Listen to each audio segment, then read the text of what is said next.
매일 말씀 묵상에 함께 하신 여러분을 환영합니다.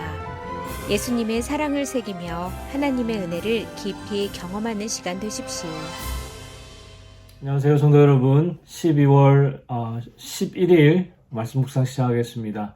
오늘 함께 나눌 말씀은 요한계시록 13장 16절부터 18절까지의 말씀입니다. Revelation chapter 13 verse 16 to 18 함께 읽겠습니다.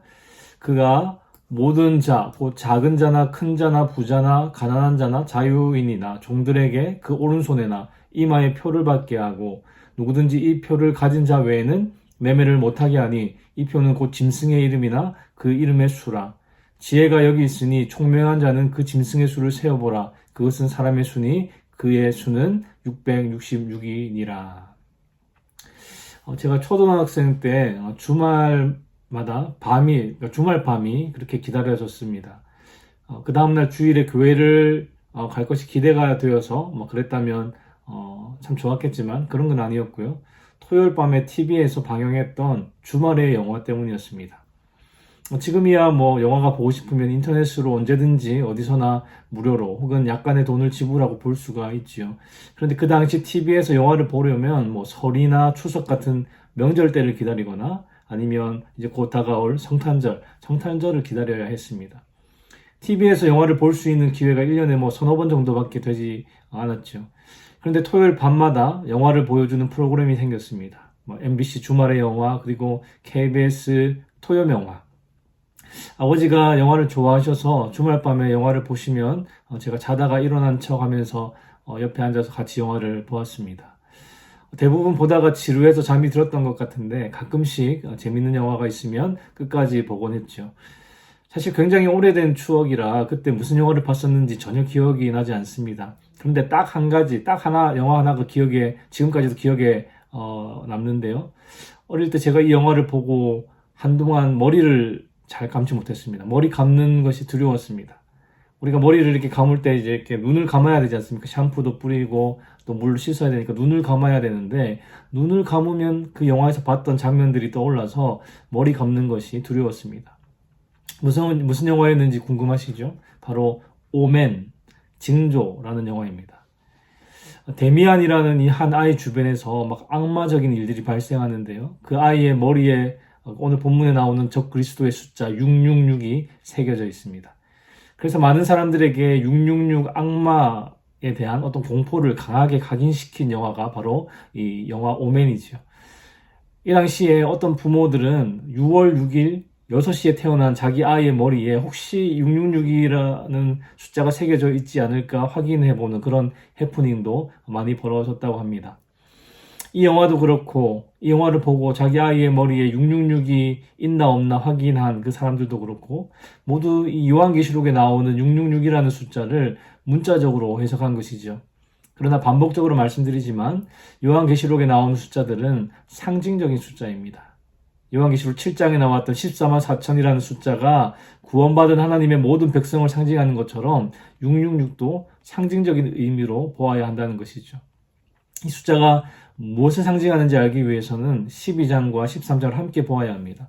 12장에는 큰 붉은 용이 나오는데요. 12장 9절에 보시면 그 큰 용을 창세기에 나오는 옛뱀, 그러니까 아담과 하와를 속여서 선악과를 따먹게 했던 그 옛뱀, 마귀 혹은 사탄이라고 그렇게 알려줍니다.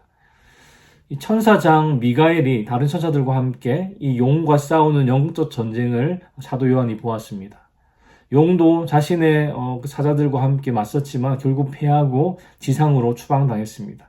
지상으로 추방당한 용은 12장 17절에 보시면 그 여자의 남은 자손, 곧 하나님의 계명을 지키며 예수의 증거를 가진 자들과 더불어 싸우려고 바다 모래 위에 서 있더라. 사탄이 지상에 있는 교회를 공격하고 핍박한다는 것을 의미합니다.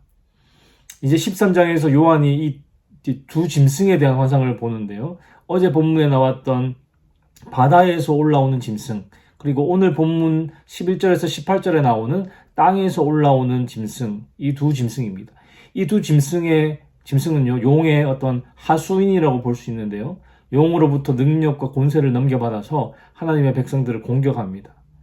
13장 1절에 보시면 이 바다에서 올라오는 짐승은 하나님과 어린 양을 대적하는 적 그리스도 제국을 상징한다는 것을 알 수 있죠.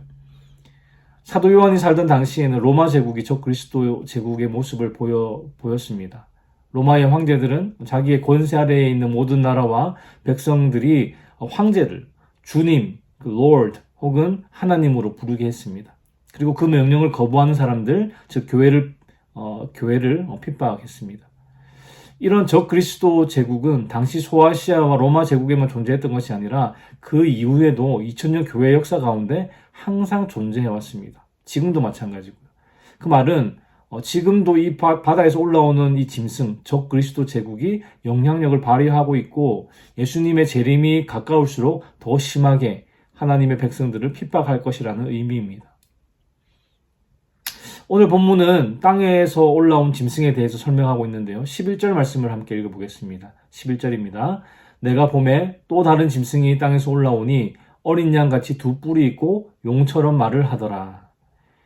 이 짐승은 외형적으로는 어린 양같이 온순해 보입니다. 그런데 두 뿔이 있고 용처럼 말한다고 합니다. 본질적으로는 사탄의 도구라는 것이죠. 두 뿔이 있다는 것은 어린 양의 7뿔을 흉내낸 것인데요. 여러분, 사탄의 별명이 뭡니까? 거짓의 아비 아닙니까? 고린도후서 말씀에 의하면 사탄은 자기를 광명의 천사로 가장할 수도 있습니다. 13절에서 14절 보니까 이 짐승은 불이 하늘로부터 땅에 내려오게 하는 이적을 행함으로 사람들을 미혹합니다. 우리는 종종 기독교에만 기적이 있다고 믿는데 사실 다른 종교에서도 기적이 일어납니다. 기독교에만 방언의 은사가 있는 게 아니라 이단도 방언을 하고 불교나 다른 종교에서도 방언하는 사람이 있다고 들었습니다. 물론 같아 보이지만 본질적으로는 완전히 다르죠. 우리가 경험하는 기적은 하나님의 역사이고 방언과 같은 영적인 은사들은 교회의 덕을 세우기 위해서 하나님께서 주신 선물입니다.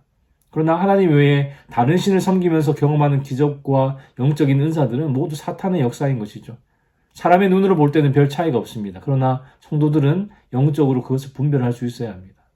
초자연적인 기적을 행했다고 해서 무조건 믿으면 안 된다는 것이죠. 성도 여러분, 이적으로 미혹하는 이 짐승은 거짓 선지자와 거짓 그리스도를 상징합니다. 지금까지 수많은 사람들이 이 거짓 선지자와 거짓 그리스도에게 속아왔고 지금도 속고 있습니다. 우리가 영적으로 깨어서 분별해야 하는데 가장 간단하게 분별할 수 있는 방법이 하나 있습니다. 이런 기적의 주체와 목적을 보면 어느 정도 분별이 가능하다는 것이죠. 기적을 통해서 기적을 행한 그 사람이 칭찬과 찬양과 영광을 받고 유명해져서 엄청난 부를 누린다면 거의 99.9% 거짓 선지자입니다. 그런데 그런 기적을 통해서 오직 하나님만 드러나고 하나님만 영광 받으시고 그 기적을 행한 자는 조용히 겸손히 이름도 없이 낮아지면 그것은 하나님의 역사라는 것이죠. 한국과 미국 외에도 이 세상 여러 곳에서 거짓 선지자들과 거짓 그리스도들이 사탄의 능력으로 이렇게 기적을 행하면서 자기를 높이고 있습니다. 그런데 사람들은 그것을 분별하지 못하고 그 기적 자체만 보고 그들을 따르고 있는 것이죠. 여러분, 사탄은 이런 기적들로 성도들을 현혹한다는 것을 기억하고 영적으로 깨어서 말씀으로 분별해야 합니다. 이제 이 짐승의 정체를 살펴볼 텐데요. 오늘 본문 16절에서 18절 말씀을 다시 한번 읽어보겠습니다. 그가 모든 자, 곧 작은 자나 큰 자나 부자나 가난한 자나 자유인이나 종들에게 그 오른손에나 이마에 표를 받게 하고 누구든지 이 표를 가진 자 외에는 매매를 못하게 하니 이 표는 곧 짐승의 이름이나 그 이름의 수라. 지혜가 여기 있으니 총명한 자는 그 짐승의 수를 세어보라. 그것은 사람의 수니 그의 수는 666이니라. 이 본문의 내용이 2024년 현재 우리 사회의 모든 어떤 경제적 시스템을 미리 알고 예언된 것이 아닙니다. 예를 들어서 어떤 사람들은 이 본문에서 말하고 있는 이 표가 바로 베리칩이라고 주장하죠. Verification Chip. 근데 2024년이 아니고 1024년에 살았던 성도들은 이 본문을 읽으면서 혹은 들으면서 이 표를 베리칩이라고 생각했을까요? 포테이토 칩도 없던 시대에 무슨 베리칩을 생각했겠습니까, 여러분? 지금 우리는 사도 요한이 살던 시대에 대한 배경 지식이 많이 없기 때문에 본문을 해석하는데 어려움이 좀 있지만 이 본문을 가장 먼저 읽었을 1세기 소아시아 교회 성도들은 이 본문을 우리보다 더 잘 이해했을 겁니다. 그래서 여기서 말하는 표에 대한 이해가 있었다는 것이죠.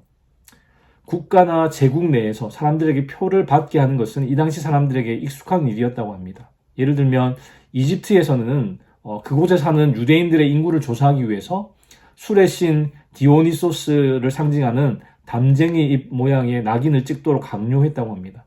그것을 거부할 시에는 처형했다는 기록이 있습니다. 그리고 그 당시 로마 제국에서는 상업 문서에 어떤 황제의 인장이나 표를 사용했는데요. 이 표가 없으면 어떤 상업 활동도 불가능했다고 합니다. 이 표가 의미하는 것이 낙인이든 아니면 황제의 인장이든 이 짐승의 표를 받지 않으면 매매를 할 수가 없다는 것이죠. 여러분, 요한계시록 2장에 나오는 버가모 교회에 대해서 예수님께서 책망하신 것이 무엇입니까? 너희들 중에 발람의 교훈을 지키는 자들이 있다라고 책망하셨죠. 이 발람의 교훈은 우상에게 드려진 제물을 먹는 자들, 그리고 음행하는 자들을 가리킵니다. 발람이 이런 걸림돌을 이스라엘 백성들 앞에 놓아서 이스라엘 백성들이 광야에 있을 때 하나님께 죄를 범하게 만들었죠. 당시 버가모 지역뿐만 아니라 소아시아 지역에 길드가 있었는데요. 한국말로 하면 조합 혹은 협회 같은 것입니다. 당시 그 지역에서 장사를 하려면 이 길드에 가입을 해야 했고, 이 길드는 황제 숭배와 연관이 깊었기 때문에 황제 숭배를 거부하면 이 길드에 가입을 하지 못하고 심각한 경제적 피해를 입었습니다. 버가모 지역은 특별히 소아시아 도시들 중에서 로마의 가장 충성스러운 도시였기 때문에 아마도 로마 황제 숭배가 가장 인기가 있지 않았나 생각합니다. 여러분, 황제 숭배는 황제 그 우상에게 제물을 드리고 제사 후에 그 제물을 함께 먹었습니다. 그리고 신전에는 창기들이 있었는데요. 창기들과 성적인 관계도 그곳에서 행해졌습니다. 그리스도인들 중에 이것이 하나님 앞에 죄라는 것을 인식하고 거부하면 그 길드에서 장사를 할 수가 없었습니다. 그 당시 길드에서 장사할 수 없다는 것은 엄청난 경제적 손실을 의미했죠. 그래서 버가모 교회 성도들 중에는 경제적인 이익을 위해서 우상에게 바쳐진 제물을 먹고 행음하는 자들이 있었습니다. 예수님께서 그것을 책망하신 것이죠. 어쨌든 길드에 가입해서 매매를 하기 위해서는 표가 있어야 하는데 그 표는 짐승의 이름이나 숫자였습니다. 이 당시에 숫자를 통해서 어떤 이름이나 단어를 표시하는 게마트리아라는 방법이 있었는데요. 아주 흔하게 사용되었다고 합니다. 그리고 헬라어나 히브리어의 알파벳은 숫자의 기능도 했죠. 예를 들면 알파는 1, 베타는 2 이런 식으로 숫자로 사용하기도 했습니다. 이런 게마트리아 방법에 따라서 666이라는 숫자가 표현할 수 있는 수많은 이름이 존재하지만 가장 유력한 것은 네로 카이사르, 즉 네로 황제입니다. 이 해석이 개연성이 높은 이유는 그 당시 로마 제국 전체에 네로 카이사르에 대한 게마트리아식 표시가 널리 퍼져 있었고, 또 고고학자들이 발굴한 문서에서도 네로 황제를 666으로 표시하고 있었다는 것이 이 주장을 뒷받침하고 있습니다. 요한계시록의 1차 독자들에게는 666이 네로 황제였을 수도 있지만 네로 황제는 지금 죽었죠. 그럼 이제는 우리가 게마트리아 방법을 잘 연구해서 666으로 표시할 수 있는 이름들을 다 찾고 그 사람을 666이라는 짐승의 표를 가진 사람으로 여기고 조심해야 할까요? 요한계시록이 기록된 지 2000년 이상이 지난 오늘을 살아가는 우리에게는 이 666이라는 숫자는 상징입니다. 어떤 상징입니까? 네로 황제와 같이 하나님과 교회를 극심하게 대적하는 적 그리스도를 상징하고 의미하는 것이죠. 아마 역사의 끝에 등장할 마지막 적 그리스도의 정체에 대해서 우리는 주님이 재림하실 때까지 알 수 없을지도 모릅니다. 그러나 이 본문을 통해서 우리가 배우고 깨달아야 할 것은 악한 국가나 그 통치자들을 통해서 역사하는 적 그리스도의 영이 다양한 형태로 세상과 성도들을 미혹할 것이라는 점입니다. 이런 측면에서 보면 적 그리스도는 성공과 물질을 신으로 섬기는 세속주의 혹은 거짓 이적들을 통해서 사람들을 유혹하는 사이비 종교, 하나님보다 자기 자신을 중심에 놓는 자기 중심주의와 같은 다양한 형태로 사람들을 유혹한다고 이해할 수 있는 것이죠.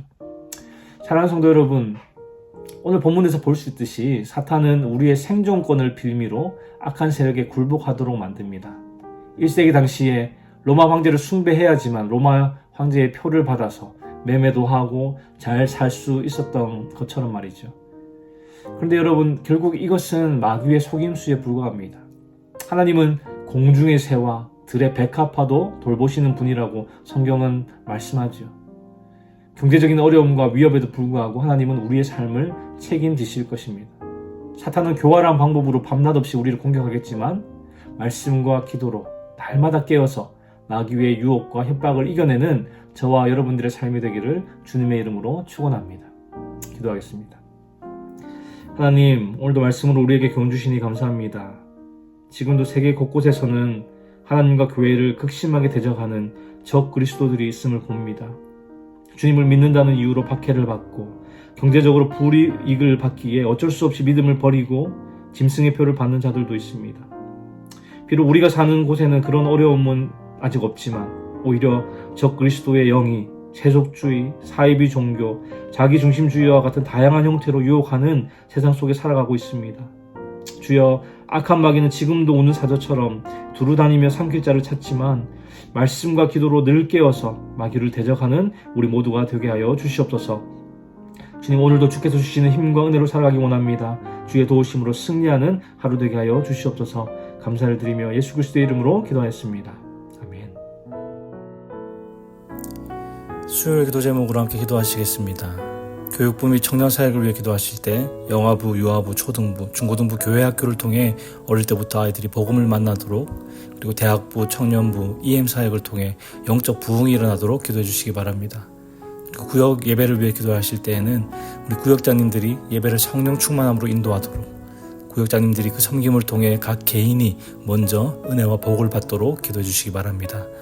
선교사님들을 위해 기도하실 때에는 네팔의 윤성철 선교사님, 터키의 하상욱 선교사님, 일본의 문일배 선교사님, 페루의 윤애경 선교사님을 위해서 기도해 주시기 바랍니다.